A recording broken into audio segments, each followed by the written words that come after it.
1 tahun ke depan rakyat kita ini hidupnya lebih baik atau lebih Pasti akan berat? terpuruk, Bang. Saya khawatirkan di akhir tahun ini aja badai PHK di depan mata. Apa sebenarnya yang sedang terjadi? Ya, investor kabur semua, Bang. Di Belanda, Jerman, dan di Inggris sudah mengatakan Indonesia non-investment grade. Artinya kan sama sekali investor asing sudah tidak percaya kepada pemerintah ini. Pemerintah ini terus menjalankan proyek-proyek besar. Dia begini, memeras rakyat dengan pajak yang lebih tinggi untuk mendanai proyek-proyek yang bakar duit. Ini kan bikin rakyat marah.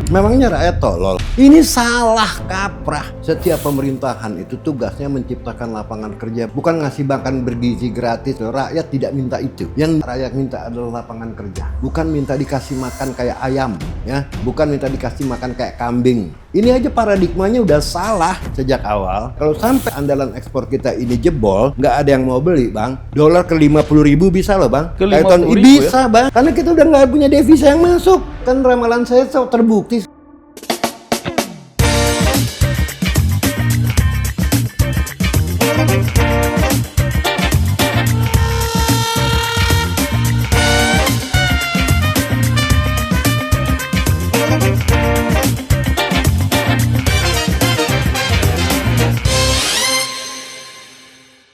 Selamat datang di Last Minute, obrolan tanpa sensor, di mana sebuah problematika negara ini kita kupas dengan tuntas tanpa ada sebuah sensor. Hari ini menarik perbincangan di warung kopi di setiap daerah dimanapun di bangsa ini membicarakan tentang kondisi ekonomi kita. Angka yang menarik dimunculkan pemerintah, pertumbuhan ekonomi 5,61%. Tapi apakah ini benar realita di tengah masyarakat? Hari ini kita kedatangan pengamat ekonomi senior kita yang kali kedua hadir di Last Minute, Bung Peri Latuhin. Bang, apa kabar Bang? Baik, Bang. Aduh, makasih banyak. Bang ini saya lihat Ya, viral banget di berbagai podcast dan media-media nasional. Sehat Bang? Sehat, terima kasih, Bang. Nah, yang penting sehat dulu. Iya, Saya lihat memang undangan banyak, Bang. undangan banyak ya. Lagi viral ya. Lagi viral. Konon katanya salah satu pengamat ekonomi senior yang tidak bisa disogok ini. Nah, ya, teman-teman tahu lah kelakuan saya buruk. Nggak bisa dibeli. Gak bisa dibeli. Bang, angka 5,61%. Angka yang cantik. Pendapat Bang Peri? Ya, angka yang cantik dalam sekejap sih bisa aja dibikin-bikin ya. Saya udah bilang angka 5,61% itu kan karena doping yang sangat luar biasa dari government spending yang naiknya itu gila-gilaan ya. Year on year itu 21,81%, sedangkan quarter to quarter itu 31%. Jadi ya jamak lah bahwa memang pemerintah melakukan apa yang namanya front loading yang katanya sebagai jump start untuk menghidupkan mesin ekonomi kita lagi ya di kuartal-kuartal selanjutnya. Tapi masalahnya akan kembali. Yang menjadi pertanyaan adalah bagi pasar sekarang kalau kita ngomong fundamental ekonomi, apakah memang APBN kita kuat? Kan itu poinnya ya. Walaupun Purbaya membantah katanya, kita kemasukan fiskal nih tahun ini di bulan April apa di bulan Mei itu naik 19%. Tapi ya masyarakat tetap mempertanyakan masalahnya apakah ini memang sustainable. Ya kan walaupun ada kenaikan pajak. Nah, jadi tetap makanya sampai hari ini pun krisis yang dialami oleh negara kita ini adalah krisis kepercayaan. Walaupun dibantah sama Purbaya, walaupun dibantah sama Peri Warjio bahwa dolar ini untuk sementara aja ya menguatnya setelah musim haji ini selesai, musim pembagian dividen atau dividen repatriation ini selesai, maka dolar akan kembali menguat. Dan ternyata kan nggak begitu. Ini hari dolar udah hampir 18.200 dan indeks harga saham gabungan tetap jebol sampai ke 5.300-an tadi pagi saya lihat ya. Artinya apa? Nggak ada trust terhadap ini. Makanya kan kemarin keluar sell Indonesia. Udah bayangin Bang, itu sell Indonesia sangat luar biasa loh. Artinya kan sama sekali investor asing sudah tidak percaya kepada pemerintah ini. Jadi bukan masalah 5,61%. 5,61% ya bisa aja cetak gitu kan. Tapi masalahnya untuk kuartal-kuartal selanjutnya bagaimana? Orang kan kalau investasi melihat ke depan, ekspektasi, persepsi, Ya. bukan cuma angka yang dikeluarkan gitu loh ya. Walaupun dibalik sekarang pemerintah kehilangan nggak tahu. Tadi saya lihat juga BI udah stop intervensi Bang. Hari ini? Hari ini. Karena apa? Kelihatan sekali bahwa dolar itu trennya itu smooth ya, nggak seperti begini ya. Kalau begini tuh fluktuasi yang luar biasa. Biasanya itu BI turun tangan. Begitu market makan, dihajar sama BI jatuh 100 poin. Dimakan lagi market naik 100 poin, dihajar lagi. Ini enggak, ini smooth udah 18.200. Tapi naik terus. Naik terus. Dan ini artinya apa? Saya khawatir BI udah kehabisan akal karena ongkosnya adalah cadangan devisa, Bang. Kalau sampai BI terus-terusan intervensi, saya khawatir cadangan devisa kita tergerus sangat banyak dan itu bisa mengundang speculative attack seperti saya bilang. Artinya apa? Hedge fund ini merasa ini udah nggak kuat lagi cadangan devisa BI, kita hajar long dollar, short IDR dan itu selesai. Bisa sampai ke 50.000 loh kalau sampai itu terjadi. Nah jadi di sini BI pun udah bingung. Saya lihat ya, intervensi salah, naikin suku bunga juga salah. Artinya apa? Pemerintah tidak punya risk mitigation. Kalau ekonomi memang tumbuh, kenapa rakyat justru merasa hidup makin sulit? Nah hari ini ironisnya kan dibilang pertumbuhan tinggi tapi kenyataan di lapangan kita lihat ya rakyat bagaimana income-nya tidak naik, tabungannya turun, bahkan middle income class itu turun jauh sekali dari 57 juta menjadi 46 juta ini hari, itu kan turun yang sangat drastis, Bang. Ya. Nah sekarang masyarakat katanya udah bukan makan tabungan lagi tapi makan pinjaman, ya kita lihat pinjol 110 triliun lebih exposure-nya ya. Lantas kita lihat juga sehari-hari sekarang dengan tingginya harga minyak dan dolar, harga tempe tahu katanya udah mulai naik. Ya minyak kita katanya stoknya juga udah kewalahan, yang murah itu kan ya.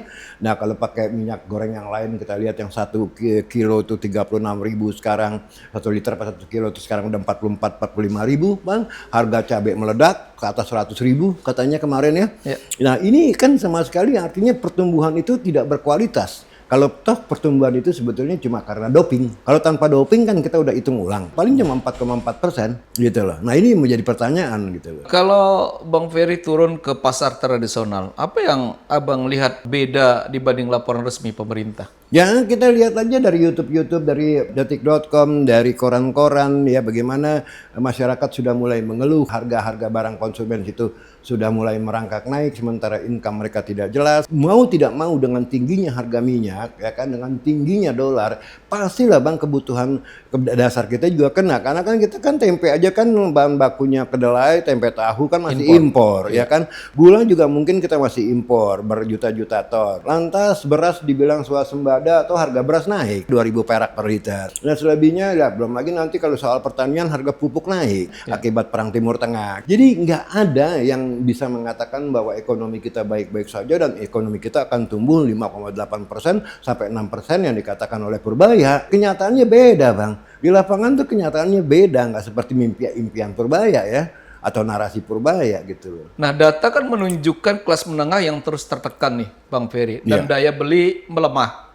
Apa sebenarnya yang sedang terjadi? Investor trust plus 1. Wah iya karena kan kemarin itu dengan slogan-slogan sell Indonesia, ya investor kabur semua Bang. Saya kasih contoh ya sekarang nih dana-dana pensiun di Eropa gitu ya sudah mengatakan ya terutama di Belanda ya, di Jerman dan di Inggris ya kan mereka kan investor Bang ya. Sudah mengatakan Indonesia non investment grade. Bayangin. Jadi alokasi mereka terhadap yang namanya tactical asset allocation di setiap negara tadinya mereka 2% dari total portfolio mereka masuk ke Indonesia. Sekarang cuma 0,5% Bang. 0,5%. Iya, turun drastis sama sekali karena sudah tidak percaya dan dianggap bahwa Indonesia ini pasar keuangannya, surat utangnya, saham-sahamnya itu udah dianggap non-investment grade. Dan kemarin juga kalau nggak salah lelang terakhir dari SBN itu nggak laku lagi di bawah 7%. Yang ngebid tuh banyak di atas 8%. Ya kan? Nah ini implikasinya adalah ke APBN nanti kan masih perlu utang dan ngutang, ya kan ya roll over kredit yang roll over SBN yang jatuh tempo kan kita harus mengeluarkan lagi SBN yang baru dan kalau yieldnya sampai di atas 8% yang kena nanti ya APBN kita, debt service ratio kita. Dan APBN kita sekarang dalam keadaan kondisi yang sangat reot gitu dan anehnya program-program yang bakar duit seperti MBG itu tidak ada political will. Kelihatannya untuk menghentikan. Padahal ini kan sangat dahsyat sekali 335 triliun atau 267 triliun whatsoever. Tapi jelas 200-an triliun itu bakal dibakar. Dan tidak ada political will untuk menghentikan itu. Nah kita lihat aja BGN ya kan ketua kepalanya si Dadan ditangkap oleh Kejagung ya kan wakilnya yang naik. Dan ISD yang seharusnya kan institusi proyek ini dibubarkan dulu, dievaluasi baru, dirasionalisasi. Misalnya nanti daerah-daerah tertinggal yang mungkin budgetnya cuma 5-10 triliun. Tapi karena tidak ada political will, yang ada adalah kembali Dadan ditangkap, ya Nani naik. Ganti pemain saja. Cuma ya istilahnya kan sumber masalahnya kan adalah di proyek itu sendiri, bukan cuma di orangnya. Dan itu cukup menguras pondasi APBN kita. Waduh, sangat Bang, sangat sekali. Itu yang dikhawatirkan oleh para investor dan juga oleh rating agency. Fiskal Anda ini reot, Anda bakar duit ratusan triliun tanpa berpikir itu kemana. Kayak kemarin lah kita lihat bagaimana government spending yang tinggi itu larinya kemana. Kan? Sehingga kalau kita ngomong sektor food and beverage naik, itu larinya kan ke MBG. Ya. Itu ratusan triliun loh. Ya kan ya? Belum lagi ke KDMP. Ya kan? Koperasi ke Desa Merah Putih. Tapi dipaksakan oleh Menteri Keuangan, yang penting setiap pengeluaran itu masuk ke dalam economic growth, dan dilakukan itu oleh Purbaya. Tanpa berpikir bahwa uang itu sebetulnya economic growth yang tinggi tersebut, itu adalah bakar uang. Sementara subsidi BBM kita cukup tinggi. Iya. Per harinya kalau tidak salah 1,2 triliun. Bang Ferry. Iya. Kenapa gaji naiknya juga sedikit, tapi harga kebutuhan hidup itu terasa naik begitu cepat, Bang? Ini kondisi real itu penyebabnya apa? Iya tadi, karena harga minyak yang tinggi Bang ya, dan dolar yang tinggi. Kemarin inflasi masih termasuk lunak ya, naik dari 2, sekian persen ke 3,03% di bulan Mei. Tapi saya yakin di bulan Juni ini bisa 2 kali lipat apa yang terjadi dari bulan Mei. Karena apa?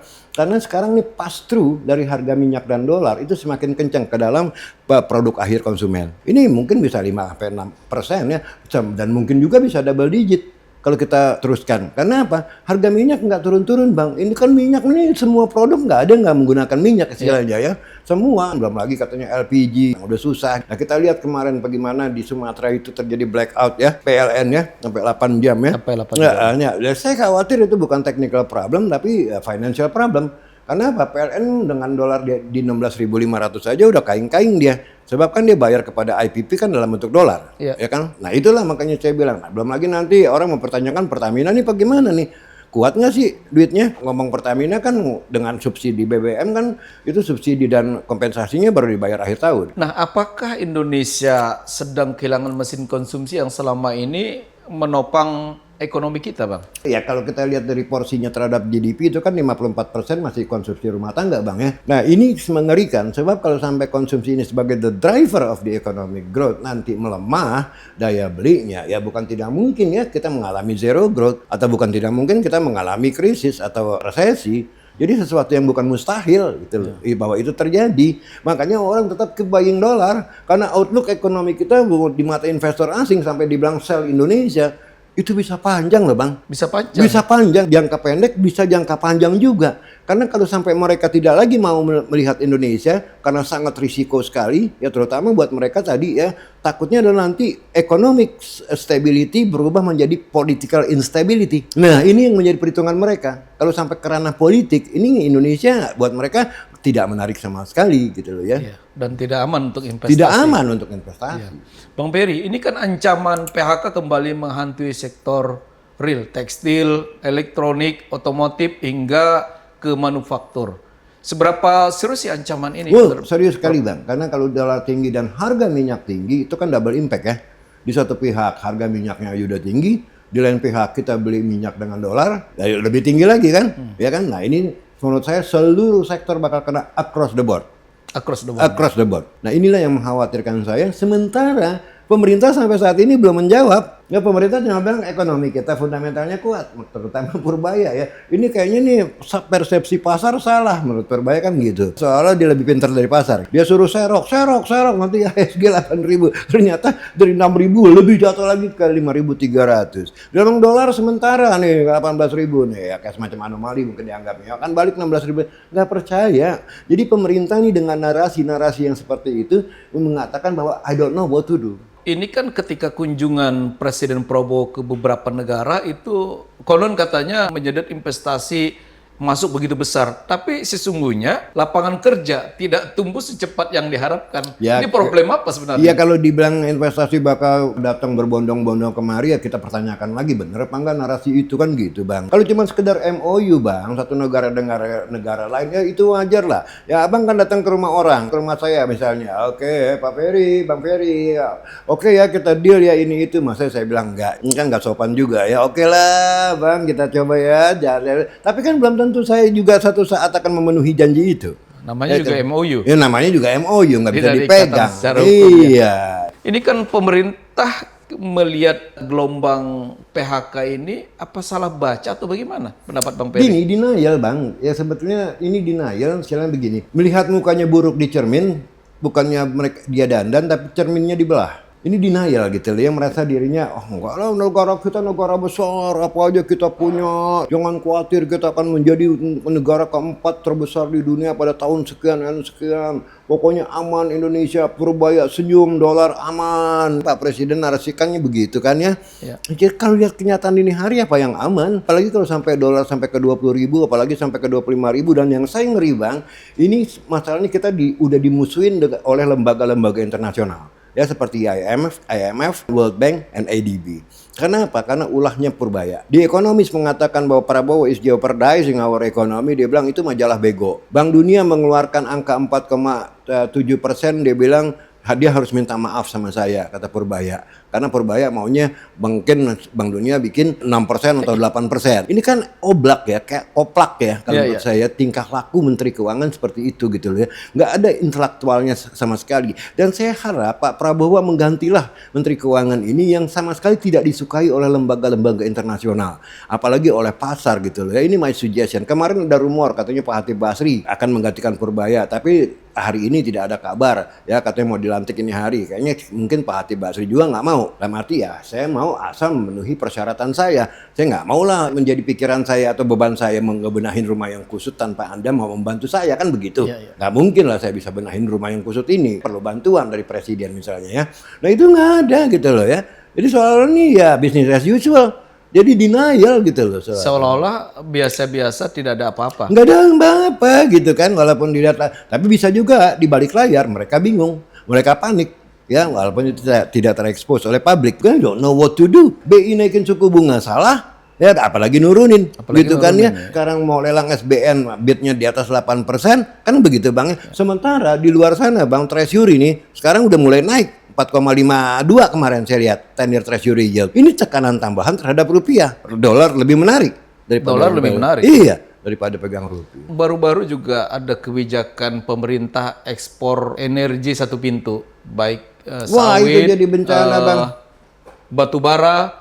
Akhirnya kita melihat kemarin Cina dan India mulai merevisi kontrak-kontrak jangka panjang. Nah, artinya PHK ini terus berlanjut. Apa dampak terhadap stabilitas sosial dan politik bangsa ini? Nah, pertama adalah pada waktu diumumkan ekspor satu pintu melalui PT DSI, itu S&P langsung menyambut. Bisa-bisa saya downgrade rating utang Anda menjadi non-investment grade. Itu ada loh Bang ya. Karena apa? Ini secara makro, ini akan membuat balance of payment crisis di kita.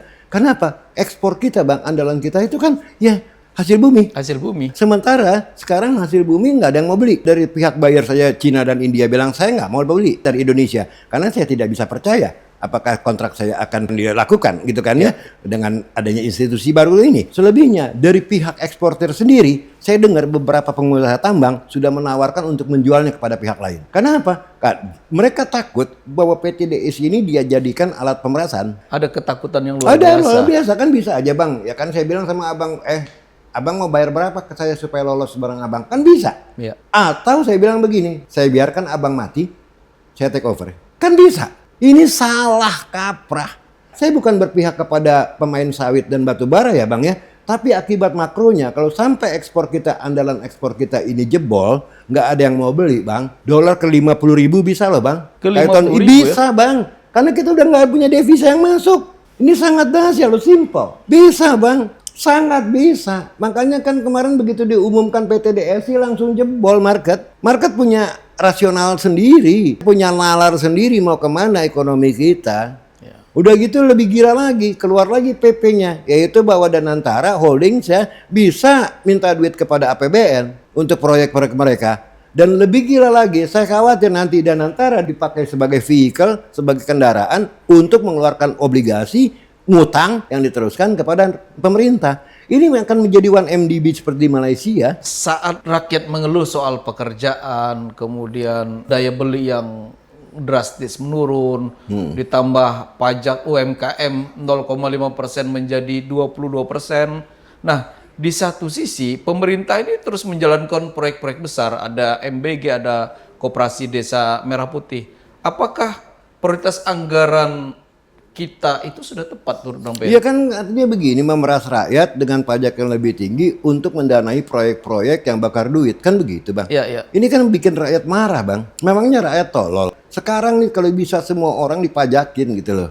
Ya kalau bisa nanti kita kentut pun kena pajak istilahnya ya. Ya karena memang udah kedodoran gitu loh. Ini udah bukti bahwa semua nih sekarang mau dicoba, siapapun juga ini mau dicoba didatengin untuk bayar pajak gitu kan ya. Nah ini karena memang udah kedodoran Bang. Kemarin juga ada wacana untuk menaikkan royaltis walaupun katanya dibatalkan kan ya dari tambang. Lucunya di samping itu wacana yang berkembang adalah RKAP mau diturunin produksi. Ini kontraktor banyak yang tungguling loh Bang. Udah diturunin. Jadi RKB dibatasin. Iya. Kemudian muncul lagi kebijakan ekspor satu pintu. Jadi itu hancur. Pelaku usaha Hancur. hancur. Hancur semua, makanya nggak kaget kalau saya bilang ini hati-hati pemerintah, dolar bukan tidak mungkin ke 25.000 di semester 2. Kan ramalan saya terbukti selama ini abang kan tahu. Ya. Rating bakal di downgrade, terus tahun sebelum rating itu di downgrade saya udah ngomong. Saya bilang dolar ke 17.000 udah dari tahun lalu. Saya bilang indeks bakal jebol ke 5.000-an, terjadi nih hari. Apakah APBN saat ini cukup kuat untuk membiayai seluruh program ambisius pemerintah? Enggak cukup, kalau kuat kan Pak investor nggak kabur.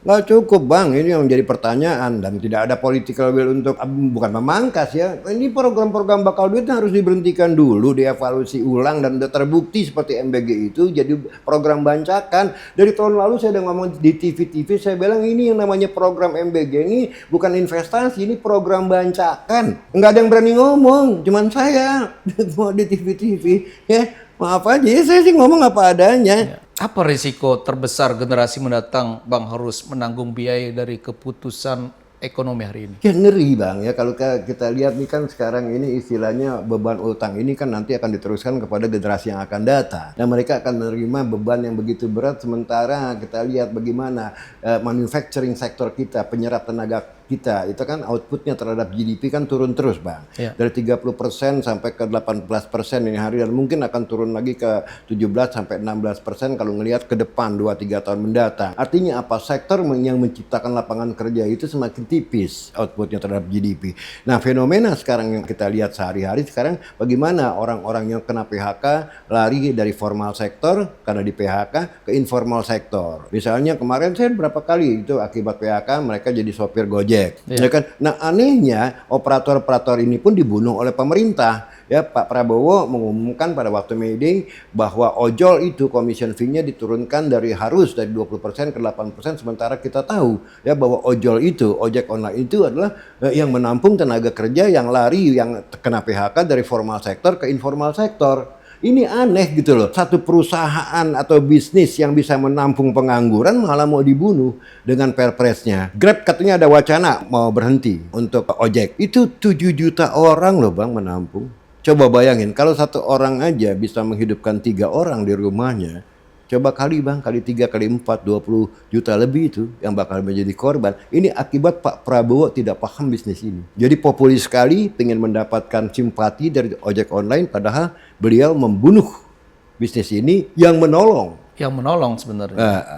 Ojek online. Artinya lapangan pekerjaan yang setiap saat bisa didapatkan masyarakat. Iya kok aneh. Saya nggak tahu siapa yang bisikin ya. Ya.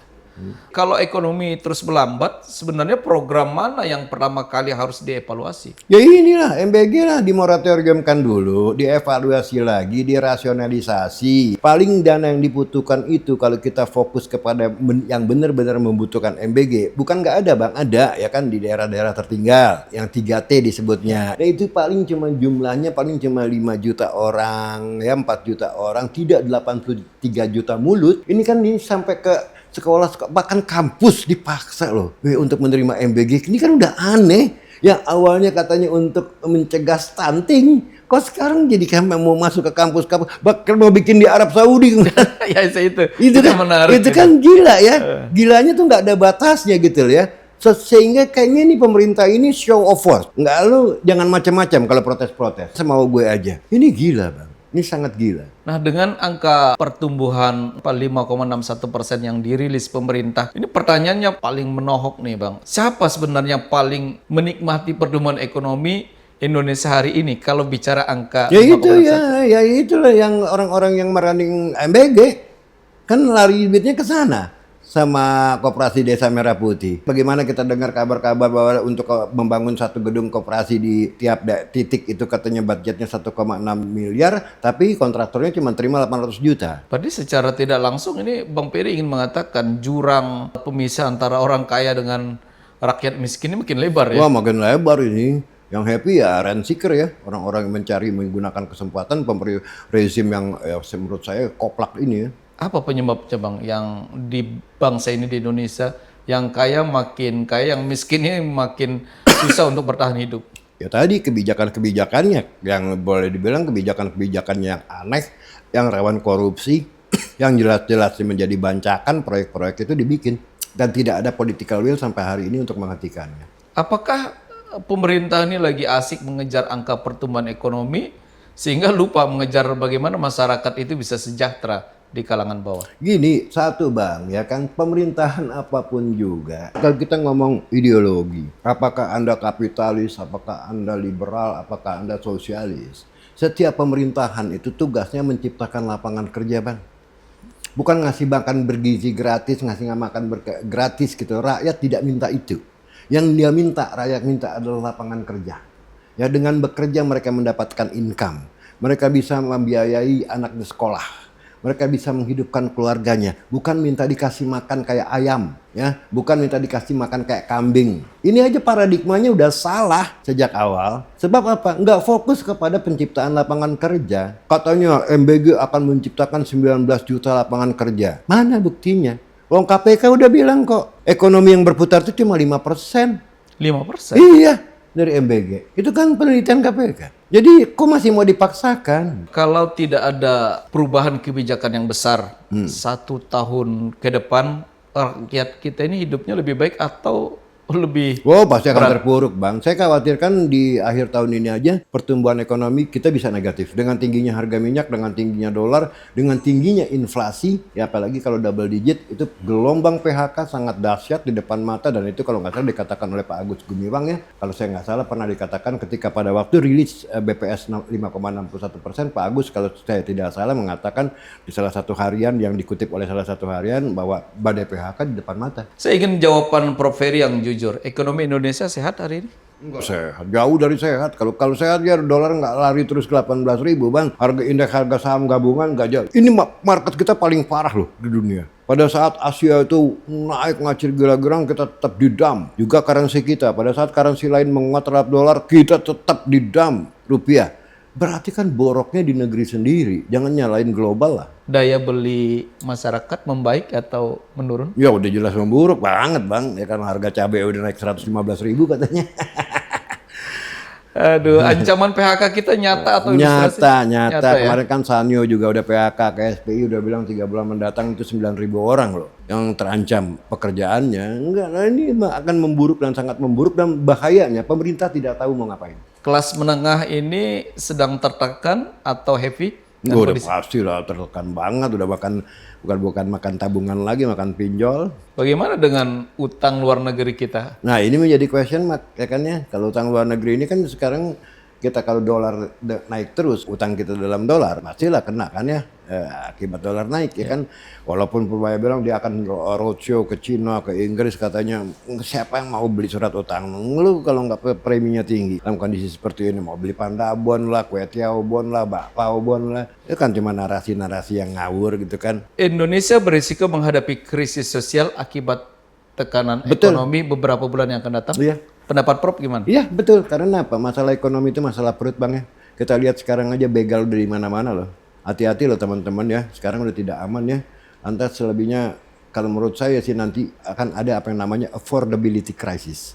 Ya, nah namanya affordability crisis itu apa? Kelas menengah dan bawah tidak sanggup lagi memberi bahan-bahan makanan yang mereka butuhkan karena tingginya inflasi. Ya memang bukan banking crisis, bukan balance of payment crisis, tapi Anda harus hati-hati dengan affordability crisis, yaitu tidak sanggupnya daya beli masyarakat untuk membeli kebutuhan hidupnya sehari-hari karena tingginya harga. Tidak sanggup membeli kebutuhan sehari-hari.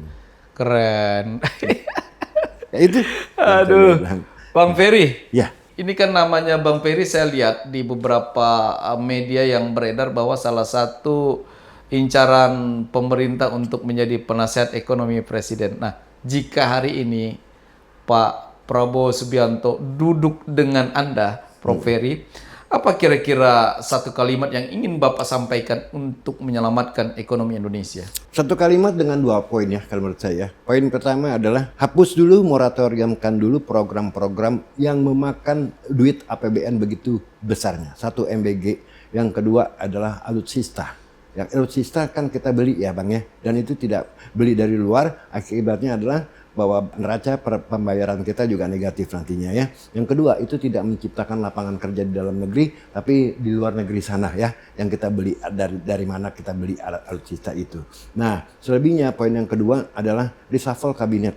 Ya. Reshuffle kabinet. Nah, reshuffle kabinet, tempatkan orang-orang yang tepat. Kalau bisa Menteri Keuangan secepatnya diganti dengan orang yang memang kredibel dan punya integritas yang tinggi dan punya kapasitas yang mumpuni.